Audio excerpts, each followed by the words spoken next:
بسم اللہ الرحمن الرحیم۔ السلام علیکم۔ آپ کے سامنے ایک بڑا مزیدار ایک پہلو میں لے کے آنا چاہتا ہوں، جس کے بارے میں دو رائے ہمیشہ رہتی ہیں، اور میں نے دیکھا ہے کہ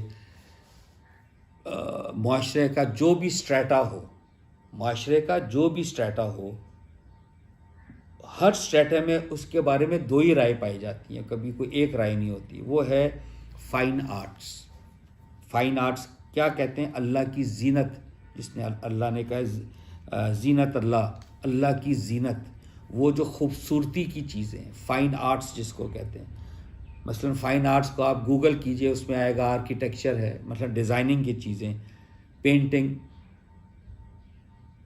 کیا بھلا، اور اسکلپچرز، میوزک انسٹرومنٹس، میوزک مین گانا، dance, drama, film making, film viewing, یہ سب فائن آرٹس کے ہیں۔ فوٹوگرافی، انسانوں کی شکلوں کی فوٹوگرافی کرنی۔ اب جب آپ یہ بات معاشرے میں کرتے ہیں تو دو اس کے زاویے ہر سٹریٹا میں آتا ہے۔ آپ کسی سٹریٹا میں چلے جائیے سوسائٹی کے، کچھ کہیں گے کہ جی دیر از نو ہارم، کچھ کہیں گے کہ یہ تو حرام ہے، میوزک حرام ہے، اور میوزک کے آلات حرام ہیں، اور وہ احادیث کوٹ کرتے ہیں کہ حضور پاک صلی اللہ علیہ وسلم کے بارے میں کہ میں یہ آلات توڑنے آیا ہوں، اور میں اس لیے میری بے عزت ہوئی ہے۔ دیکھیں، ہم قرآن کی نگاہ سے ان احادیث کو دیکھیں گے۔ یہ قرآن خود کہتا ہے، یہ قرآن کا سٹیٹس ہے جو قرآن پیش کرتا ہے کہ میری بات مہیمن ہے، میں مہیمن ہوں۔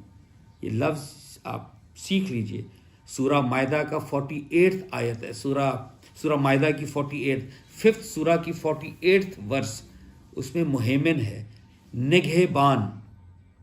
کیا نگہبان کرے گا؟ یعنی میں اس وقت آپ کے سامنے بیٹھا ہوں، میرے پاس بائبل بھی پڑھی ہے، اولڈ ٹیسٹیمنٹ، نیو ٹیسٹیمنٹ بھی پڑھی ہے، زبور، میرے پاس احادیث کی کتاب بھی ہے۔ یعنی میں اس زمانے میں پیدا ہوا کہ اس قرآن کے نازل ہونے سے پہلے کا اسکرپچر اور اس کے نازل ہونے کے بعد کے اسکرپچرز میرے پاس پڑھے ہیں۔ I am now in 2021۔ قرآن کہتا ہے کہ آپ جو کچھ پڑھ لیجئے in matters of religion، not chemistry، physics، biology، تو قرآن حکومت کرے گا، قرآن حفاظت کرے گا، قرآن نگہبان کرے گا۔ قرآن will act as a protector, as a guardian to all these scriptures before the Quran and after the Quran۔ پہلے تو یہ حیثیت ہمیں قبول کرنی چاہیے، یہی اس کی حیثیت ہے۔ قرآن میں جو زینت اللہ ہے، زینت اللہ کی زینت، فائن آرٹس، دیکھیے وہ کس طرح ڈیفائن کر رہا ہے۔ اس کا مطلب ہے جب ہم یہ آیات پڑھیں گے، ہم باقی احادیث کو ان قرآن کی روشنی میں دیکھیں گے، اس پہ ایک نتیجہ نکلے گا۔ وہ نتیجہ میں آپ کے سامنے رکھنا چاہتا ہوں۔ سورہ اعراف 7 سورہ کی آیت 32-33، اللہ نے خود کہا، دیکھیے، آپ پوچھو کس نے حرام ٹھہرایا ہے اللہ کی اس زینت کو جو اس نے اپنے بندوں کے لیے پیدا کی، اور رزق کی پاکیزہ چیزوں کو کس نے حرام کیا ہے؟ یہ ذرا پوچھیے۔ اللہ نے رسول کو کہا، قل من حرم زینت اللہ التی اخرج لعبادہ والطیبات من الرزق۔ کہہ دو کہ دنیا کی زندگی میں بھی ایمان والوں کے لیے ہیں، دنیا کی زندگی میں بھی ایمان والوں کے لیے ہیں، اور آخرت میں تو خاص انہی کا حصہ ہوں گی۔ اس طرح اللہ کہتا ہے، اسی طرح ہم اپنی آیات کی تفصیل کر رہے ہیں ان لوگوں کے لیے جو جاننا چاہیں۔ ویری کلیئر، اللہ کی زینت، خوبصورتی۔ ایک بار ایک صحابی نے حضور پاک صلی اللہ علیہ وسلم سے فرمایا کہ I like to dress up well، جس کو آج کے زمانے میں کہتے ہیں I like to wear branded clothes، اور میں اچھے کپڑے۔ یہ تکبر تو نہیں ہے، کوئی میں حرام تو نہیں کر رہا۔ پتہ ہے حضور نے کیا جواب دیا؟ بہت خوبصورت، صلی اللہ علیہ وسلم۔ انہوں نے فرمایا، اللہ خوبصورت ہے اور خوبصورتی کو پسند کرتا ہے۔ اچھا، اب آپ دیکھیے، یہ اللہ سوال کر رہے ہیں، کون ہے جس نے اللہ کی زینت کو حرام کیا، جو اس نے اپنے بندوں پر نکالی اور پاکیزہ چیزوں کو؟ اور دنیا کی زندگی میں تو ہے ہی بھی ایمان والوں کے لیے، آخرت میں تو خاص ایمان والوں کے لیے۔ کس نے حرام کی ہیں؟ اچھا، بالکل اس کی اگلی آیت میں اللہ نے خود ہی ڈیفائن کر دیا کہ کیا چیز ہے جو اس فائن آرٹس میں حرام ہے، کیا چیز ہے جو اس فائن آرٹس میں we have to be careful about. Music, dancing, drama, film viewing, film making, sculptures, paintings, اور بھی کچھ کر لیں جو مجھے ابھی اگر نہیں آ رہے نام، فائن آرٹس میں جو چیزیں ہیں اللہ نے خود ڈیفائن کر دیا۔ اب آپ دیکھیے وہ کیا ہے۔ قل انما حرم ربی الفواحش ما ظہر منہا وما بطن۔ نمبر 1، 5 چیزیں حرام ہیں۔ اللہ کہتا ہے میں نے تو بس صرف فحاشی حرام کی ہے، فحاشی کھلی ہو یا چھپی ہو۔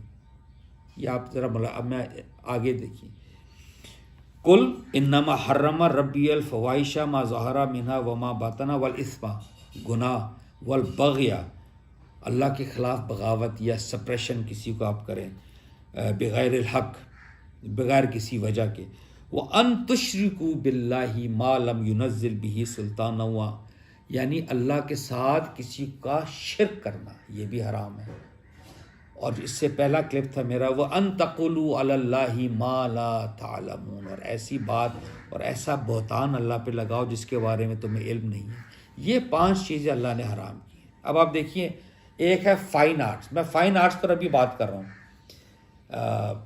آپ گانا بجانا، ٹھیک ہے، اس میں کیا چیز ہے جو ہمیں اللہ کہتے ہیں کہ آپ ملحوظ خاطر رکھیے؟ وہ امورل کانٹینٹ ہے، امورل کانٹینٹ، بے حیائی، فحاشی۔ تو وہ فلم مت دیکھیے، وہ پینٹنگ مت بنائیے، وہ ڈرامہ مت دیکھیے، ویسی فلم مت بنائیے، ویسا اسکلپچر مت بنائیے، ویسا ڈانس نہ دیکھیے نہ کیجیے جس میں فحاشی ہے۔ یہ اللہ نے کہا میں نے حرام کی ہے۔ دیکھو، کہہ دو میرے رب نے حرام تو بس بے حیائیوں کو ٹھہرایا ہے، خواہ کھلی ہوں خواہ پوشیدہ، اور حق تلفی کو اور ناحق زیادتی کو، اور اس بات کو حرام ٹھہرایا ہے کہ تم اللہ کا کسی چیز کو ساجھی ٹھہراؤ۔ اور دوسری چیز جو اللہ نے حرام ٹھہرائی ہے وہ شرک ہے، یعنی جو آپ اسکلپچر بنائیں گے، جو میں نے ابھی کلپ بھی بنایا ہے میرے خیال اس سے پہلے، تو اس کو آپ پوجیں گے، دیر از اے پرابلم، ہم کہیں گے آپ نہیں پوج سکتے، وہ حرام ہے۔ آپ نے پینٹنگ بنائی کہ جی میں اس پینٹنگ کو پوجوں گا، I will tell you it's a problem، یہ اللہ نے you can't do that۔ تو پر سے these things are not حرام، پر سے گانا حرام نہیں ہے، موسیقی، آلات موسیقی حرام نہیں ہے۔ اگر آپ وہی بات حدیث کے کارپس کو دیکھیں گے، اس ساری حدیث کو جو اس ٹاپک پہ حضور پاک صلی اللہ علیہ وسلم نے فرمائی ہیں، آپ دیکھیں گے ان میں 2 پہلو نظر آئیں گے، بلکہ ایک پہلو بے حیائی کا۔ بے حیائی نہیں ہونی چاہیے۔ یہ تو ایسے ہی ہے جیسے ہم قومی ترانہ پڑھتے ہیں اپنا نیشنل اینتھم، اس میں شاعری بھی ہے، موسیقی بھی ہے، آلات موسیقی بھی ہے، وہ تو حرام نہیں ہے۔ میں ایک پروگرام دیکھ رہا تھا، مجھے آج بھی یاد ہے، ٹی وی پہ علماء کرام بیٹھے ہوئے تھے، تو آپ کو پتہ ہے جو اینکر تو بڑے تیز ہوتے ہیں، جو انٹرویو لینے والے وہ تو بڑے ویری شارپ۔ تو انہوں نے پہلے تو یہ اگلوا لیا، ان کا رائے لے لی، اگلوایا is a wrong word, I am sorry, ان سے رائے لی، انہوں نے کہا جی موسیقی تو بالکل حرام ہے۔ جب سب کچھ ہو گیا تو ان اینکر نے کہا کہ جی جب حضور پاک صلی اللہ علیہ وسلم مدینہ تشریف لے کر آئے، مدینہ انٹر ہوئے، تو لڑکیوں نے ڈف بجایا اور گانے گائے اور استقبال کیا۔ ایک دم ان عالم صاحب نے کہا ہاں وہ ڈف حلال ہے، ڈف پتہ نہیں وہ انہوں نے ڈیفائن کیا جس کی ایک سائڈ پہ چمڑا ہے اور نہیں ہے۔ تو I wasn't too impressed with this definition، کیونکہ آپ یا حرام ہے یا نہیں ہے۔ میں کہوں جی طبلہ حلال ہے، ہارمونیم حرام ہے، ستار حلال ہے، گٹار حرام ہے، کیونکہ ستار ایسٹرن ہے، گٹار ویسٹرن ہے۔ یہ ہے حلال حرام، ہم اپنی مرضی سے جب کرتے ہیں بغیر علم کے، وہ حرام ہے. وَأَن تَقُولُوا عَلَى اللَّهِ مَا لَا تَعْلَمُونَ, یہ بہتان ہے اللہ پر. تنکے کے برابر ایسی بات ہم اللہ سے منسوب کریں اور رسول سے جو انہوں نے نہیں کہی دین کے معاملات میں, وہ اپنا ٹھکانہ جہنم میں بنائے. تو ان آیات کو جب دیکھیں گے تو ہم یہ کہیں گے ہر فائن آرٹس والے سے, ہر میوزیشین سے, فلم میکر سے, جو کچھ ہیں, ہم خود جو گانے سنتے ہیں گاتے ہیں, اگر کہ یار وہ گانے گائیے جس میں بھاری اور فحاشی کا خیال رکھیے. امورل کانڈکٹ نہیں ہونا چاہیے, کانڈکٹ اینڈ کانٹینٹ, اور شرک نہیں ہونا چاہیے. باقی آپ جو مرضی کیجیے. مثلا کیا پرابلم ہے, آپ جو نعت پڑھتے ہیں وہ شاعری ہے نا. نعت کیا چیز ہے, حمد کیا چیز ہے, وہ شاعری ہے. اور پھر آپ اس میں ایک ٹیون بھی ساتھ کرتے ہیں, اور ساتھ ایک آج کل پتہ نہیں ڈف ہی بجا رہے ہوتے ہیں, کیونکہ وہ ڈف انہوں نے حلال قرار دے دیا. حضور پاک صلی اللہ علیہ وسلم کا وہ ڈف بجا رہے ہیں کہ جو حلال چیز ہے. یہ یہ جوک ہے ریلیجن کے ساتھ, یہ مذاق ہے آپ کے دین کے ساتھ. اور ایسی باتیں دیکھ کے سن کے ہم کہتے ہیں یہ فلانی چیز حلال حرام ہے. اس لیے آپ قرآن خود پڑھیے. یہ دیکھیں, یہ خود لکھا ہوا ہے, ہائی لائٹ میں نے کیا ہوا ہے, سورہ اعراف. کوئی اس میں ایسی چیز نہیں ہے کہ راکٹ سائنس ہے. یہ وہ چیز ہے جو سمجھ آتی ہے, فحاشی کی سمجھ آتی ہے, کھلی ہو چھپی ہو بری چیز ہے. شرک کی سمجھ آتی ہے, اور ہم ملا سکتے ہیں قومی ترانوں کو. ہم اپنے حضرت داؤد علیہ السلام کے بارے میں زبور میں لکھا ہوا ہے, قرآن شریف میں لکھا ہوا ہے حضرت داؤد علیہ السلام کے بارے میں کہ جب وہ زبور ان پہ اتاری گئی تھی, جب وہ زبور پڑھتے تھے تو وہ, یا ان کی اتنی اچھی آواز تھے, یہ پتہ نہیں پہاڑ اور پرندے ان کے ساتھ گاتے تھے. اب ہم اگر یہ بات پیش کریں تو لوگ کہتے ہیں کہ جی وہ تو پرانی شریعت ہے, یہ تو حضرت محمد کی شریعت ہے. تو میں آپ کو ایک پیغام دے دیتا ہوں, شریعت بدل سکتی ہے, ٹھیک ہے, وہ لوگوں کے حساب سے اللہ نے چینج کی, اس کی مثالیں میں آپ دے بھی سکتا ہوں. بہرحال اخلاقیات نہیں بدلتی, اخلاقیات نہیں بدلتی.